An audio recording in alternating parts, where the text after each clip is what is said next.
maybe easy for someone but not for me, okay?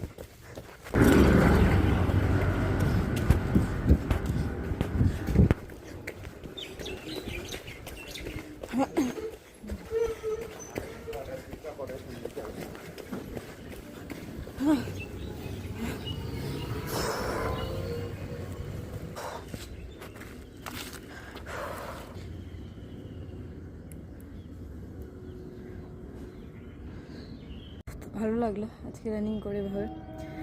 কখনো একা running করতে বেরাইনি, কোনো বন্ধুকে তাড়িয়ে বা কেউ বলেছে তার সাথে, এরকমভাবেই রানিং করতে বেরিয়েছি। ডেস্টিনেশনটা কম ছিল, মেবি আমি হাতে গোনা হয়তো 1.5 থেকে 2 কিলোমিটার দৌড়েছি কিনা তাও ঠিক জানি না। আমি কোনো ট্র্যাকও রাখিনি আমি কতটা দৌড়েছি বা কত স্টেপস দৌড়েছি। যাই হোক, ভালো লাগলো। টাইম পেলে আবারও যাবো আমার, কারণ আমার বেশ ভালো লাগলো ব্যাপারটা। মানে এই মোটিভেশনটা আলাদা, নিজের সাথে নিজের একটা তো এই ব্যাপারটা একদম আলাদা। অলমোস্ট পাড়ায় ঢুকে গেছি, এই দুধের প্যাকেট কিনে নিয়ে বাড়ি ফিরছি। তো আমাদের সুন্দরী রানী খেয়ে নিচ্ছে। That's it for today, bye bye.